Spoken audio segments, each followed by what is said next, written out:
Eski metinlerde anlatılan gökten gelenler, insan kızlarıyla birleşen varlıklar, devler, Ziusudra ve büyük su felaketi aslında tek bir eski hafızanın farklı dillere bölünmüş parçalarıysa. Bugün Sümer Tabletleri serimizin 9. bölümünde hikaye çok daha karanlık bir eşiğe geliyor. Marduk'un dünyalı bir kadınla evlenmesi, İgigilerin dünyaya inmesi, Ziusudra'nın gizemli doğumu, Enlil ile Enki arasındaki büyük kırılma ve yaklaşmakta olan tufanın ilk işaretleri. Kayıp listeye hoş geldiniz. Bu seride amacımız inanmak değil, ayıklamak. Metinleri kutsal, mitolojik, sembolik ve tarihsel hafıza katmanları ile birlikte okuyoruz. Bu yüzden bu bölümde de kesin hüküm vermeyeceğiz. Sadece anlatıların birbirine nasıl temas ettiğine bakacağız. Video boyunca aklınıza takılan noktaları yorumlara yazmayı unutmayın. Çünkü bu seri sadece anlatılanlarla değil, sizin sorduğunuz sorularla da büyüyor.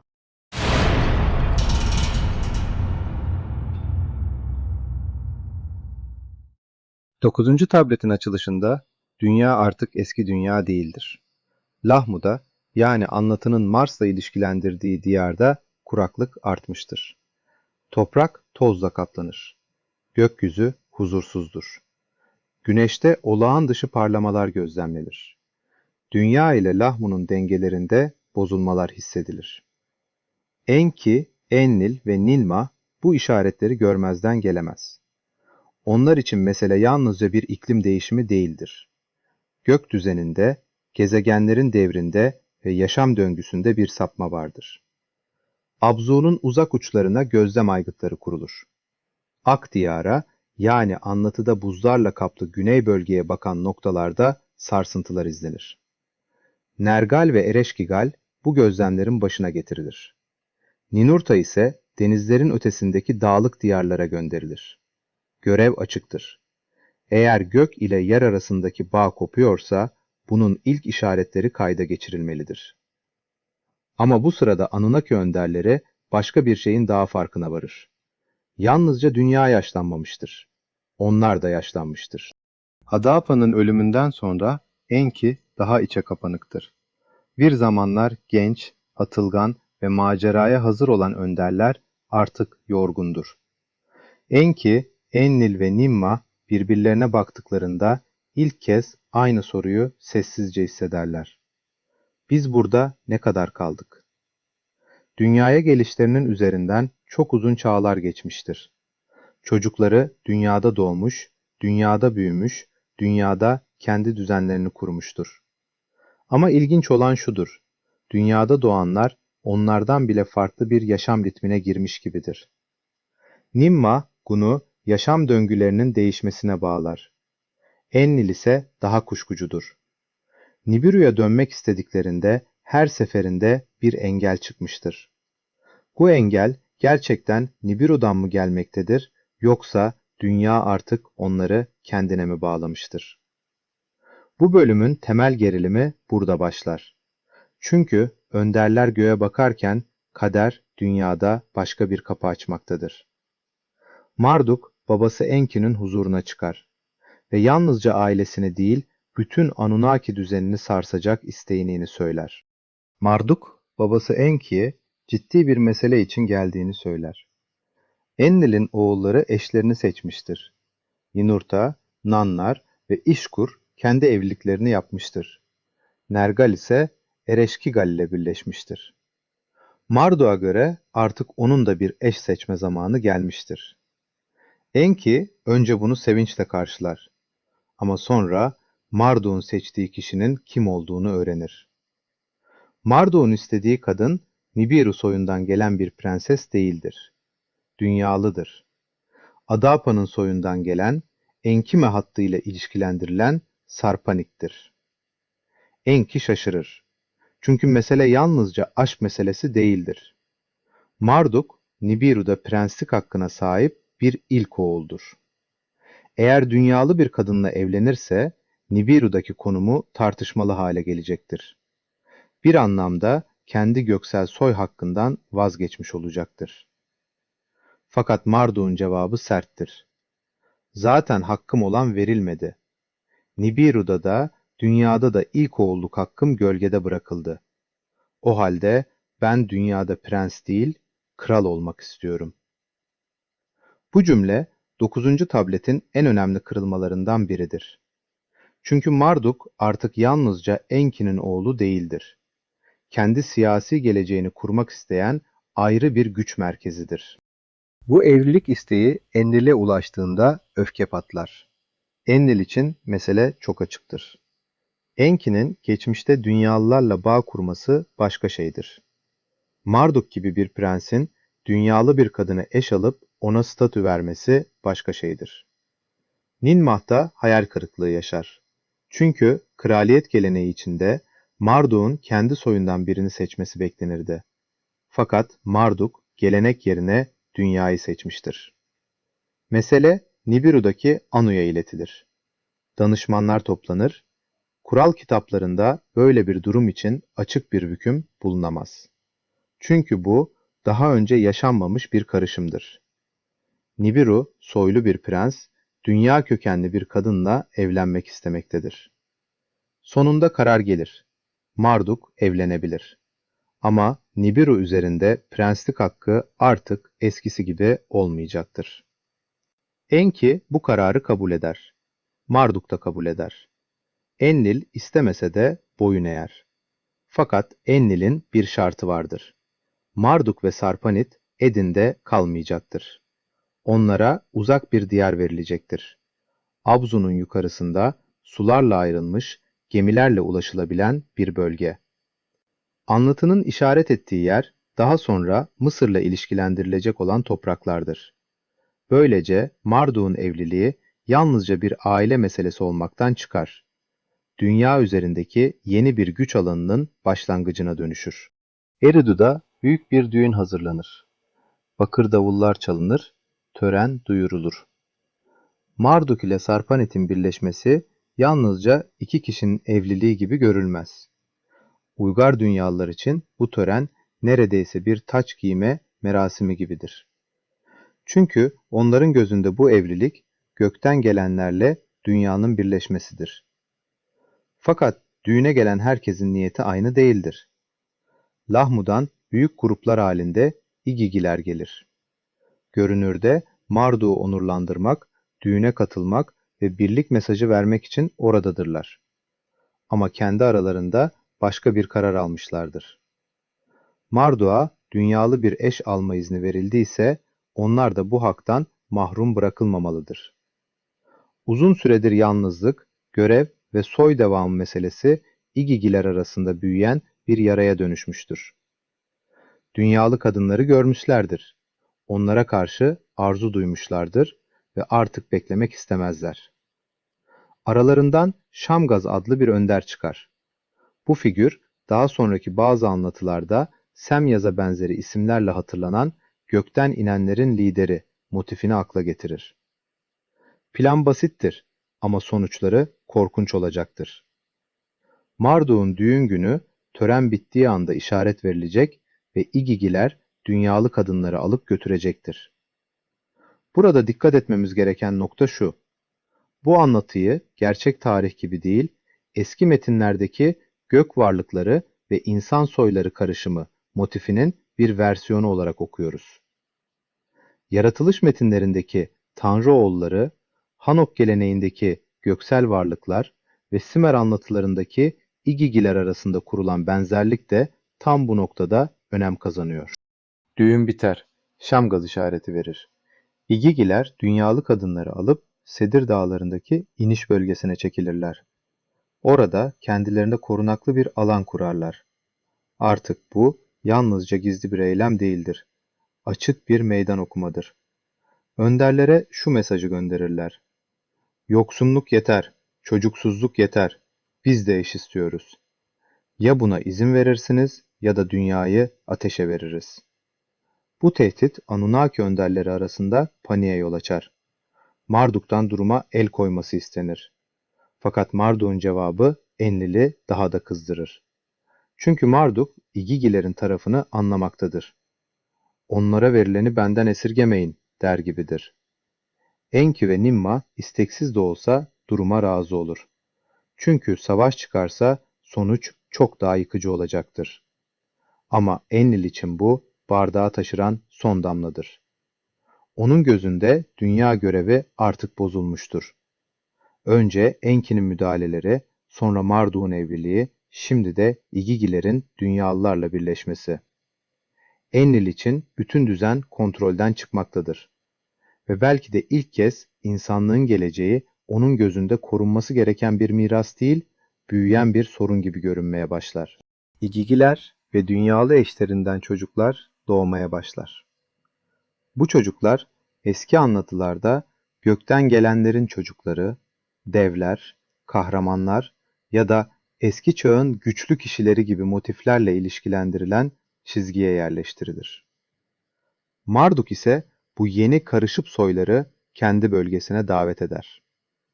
Ablu'nun yukarısındaki topraklarda, yani kendi yönetim alanında onlara yer açar. Bazıları onun şehirlerine gider. Bazıları Sedir Dağları'ndaki platform çevresinde kalır. Bazıları ise doğudaki uzak dağlık bölgelere dağılır. Ninurta bütün bunları dikkatle izler. Çünkü Marduk'un dünyalılarla kurduğu bağ yalnızca sosyal değil, politik bir güçtür.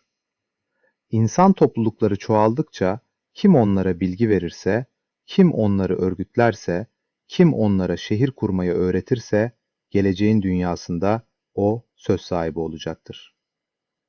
Enlil de bunu görür ve Ninurta'ya başka bir görev verir. Kain'in çocuklarını bul. Onlara araç gereç yapmayı öğret. Madenciliği, müziği, deniz aşırı yolculuğu öğret. Kendi hakimiyet alanını kur. Böylece dünyada iki farklı çizgi oluşmaya başlar. Bir yanda Enki ve Marduk'un dünyalılarla kurduğu hat, diğer yanda Enlil ve Ninurta'nın kendi düzenini hazırlama çabası. Tufandan önceki dünya artık yalnızca insanlar ve tanrılar arasında değil, tanrıların kendi içindeki güç mücadelesiyle de şekillenmektedir. Bu sırada anlatı başka bir aileye döner. Luma, yani daha sonraki geleneklerde Lemek adıyla karşılık bulan figür, Edin'de görev yapan önemli bir kişidir. Onun eşi Batanaş ise güzelliğiyle dikkat çeker. Metnin bu bölümünde Enki'nin Batanaş ile ilişkilendirildiği tartışmalı ve karanlık bir anlatı vardır. Burayı yayın dili açısından dikkatli okumak gerekir. Çünkü bu tür sahneler eski mitolojik metinlerde soy, iktidar, seçilmiş çocuk ve ilahi müdahale temalarının sembolik anlatımı olarak da yorumlanabilir. Batanaş hamile kalır. Çocuk doğduğunda Luma şaşkınlık ve korku yaşar. Çünkü bebek sıradan bir dünyalı çocuğa benzememektedir. Teni çok açık, saçları beyaza yakın, gözleri parlak olarak betimlenir. Bu doğum aile içinde bir sırra dönüşür. Luma babası Matuşal'a gider. Matuşal çocuğu gördüğünde onun kader tarafından seçilmiş özel bir çocuk olabileceğini söyler. Adı Ziusudra olur. Bu isim uzun günlerin yaşamı gibi anlam katmanlarıyla yorumlanır. Daha sonraki tufan anlatılarında karşımıza Nuh olarak çıkacak figürle ilişkilendirilir. Burada asıl önemli olan şudur. Ziusudra daha doğduğu anda yaklaşan felaketin karşısında bir işaret gibi görülür. Sanki dünya yok oluşa giderken bir çocuk geleceğin kapısını temsil etmektedir. Ziusudra Şurubak'ta büyür. Ninma ona özel bir ilgi gösterir. Onu korur, eğitir, anlayış kazandırır. Enki de çocuğa yakınlık duyar. Ona Adapa'nın yazılarını okumayı öğretir. Rahiplik törenlerini, kayıtları, bilgeliğin aktarım yollarını öğrenmesini sağlar. Bu ayrıntı önemlidir. Çünkü Ziusudra yalnızca tufandan kurtulacak biri değildir. Bilgiyi taşıyacak kişidir. Eski dünyanın hafızası onda saklanacaktır. Ziusudra büyür, evlenir ve 3 oğlu olur. Bu motif daha sonraki Nuh anlatılarındaki 3 oğul geleneğiyle açık bir paralellik taşır. Ama o günlerde dünyada durum giderek kötüleşmektedir. Kuraklık artar, hastalıklar yayılır. Tarlalar verimsizleşir. Hayvan sürüleri zayıflar. insan kalabalıkları huzursuzlanır. Ninma, dünyalılara şifa öğretilmesini ister. Enki, kanallar, göletler, su yolları ve besin kaynakları konusunda yardım edilmesini savunur. Fakat Enlil buna izin vermez. Onun gözünde insanlık artık çok fazla çoğalmış, çok fazla ses çıkarmış, çok fazla sorun üretmiştir. Ve Enlil'in tavrı gittikçe sertleşir. Bırakın der, açlıkla hastalıkla sınansınlar. Biz müdahale etmeyelim. Bu noktada Enki'nin iç çatışması başlar. Çünkü bir yanda önderlerin kararı, diğer yanda kendi yarattığı ve eğittiği insanlık vardır. Şurubak'ta acı dayanılmaz hale gelir. Ziusudra, halkının sözcüsü gibi Eridu'ya doğru yola çıkar. Enki'nin evine gider. Onu adıyla çağırır. Yardım ister. Ama Enki'nin eli kolu bağlıdır. Enlil'in buyruğu açıktır. İnsanlara açık yardım verilmeyecektir. Burada anlatı çok güçlü bir ahlaki soruya dönüşür. Bir varlığı yaratıp bilgiyle donattıktan sonra onu kaderine terk etmek mümkün müdür? Enlil için cevap evettir. Enki için cevap hayırdır. Ama henüz Enki açıkça harekete geçemez. Çünkü çok daha büyük bir tehlike yaklaşmaktadır.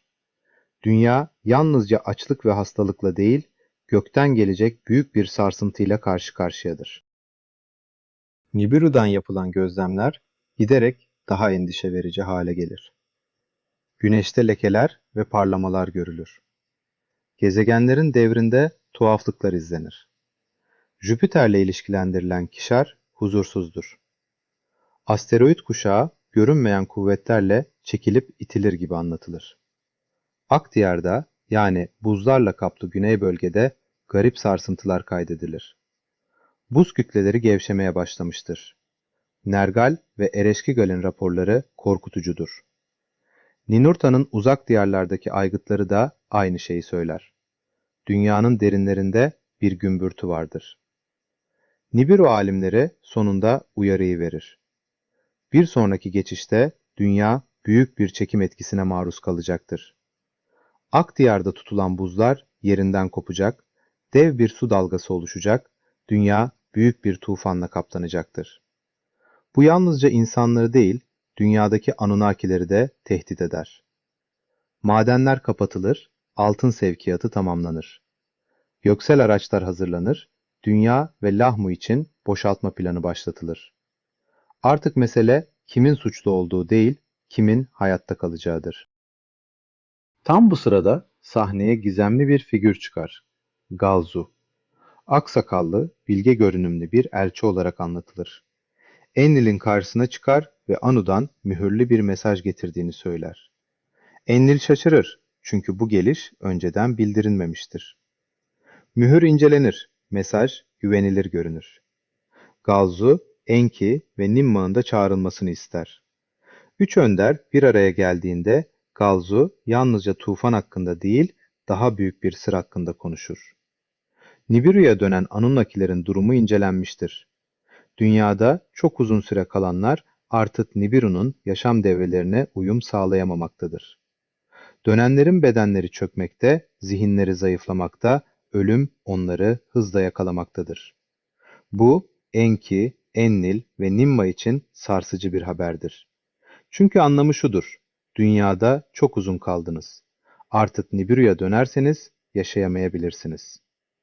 Enlil bunu öfkeyle karşılar. Onun gözünde dünya görevi artık bir tuzaktır. Başlangıçta efendi olanlar şimdi bu gezegene bağlı hale gelmiştir. Galzu ise daha derin bir soru bırakır. Belki de bu görev yalnızca bir görev değildi. Belki de her şeyin yaratıcısının planında Anunnakiler bilmeden başka bir rol oynadı. Bu cümle tabletin en felsefi noktalarından biridir. Çünkü anlatı burada yalnızca tanrılar ve insanlar hakkında değil, kader ve irade hakkında konuşmaya başlar. Gazı sonunda gizli emri açıklar. Enki, Enlil ve Ninma dünyada kalacaktır. Nibiru'ya dönmeyeceklerdir. Tufan sırasında göksel araçlara binip dünya çevresinde bekleyecekler, felaketin geçmesini izleyeceklerdir. Diğer Anunnakilere ise seçim hakkı verilir. Ya Nibiru'ya döneceklerdir ya da dünyada kalıp felaketin sonucunu bekleyeceklerdir. Fakat ağır bir şart vardır. Dünyalı eş alan İgigiler eşlerini Nibiru'ya götüremeyecektir. Marduk'un eşi Sarpanit de dahil hiçbir dünyalı Nibiru'ya kabul edilmeyecektir. Bu karar büyük bir ayrılığı başlatır. Kimi gider, kimi kalır. Kimi eşini ve çocuklarını terk etmek istemez, kimi de yüksek dağlara sığınıp tufandan kurtulmayı umar. Enlil kalmayı seçer.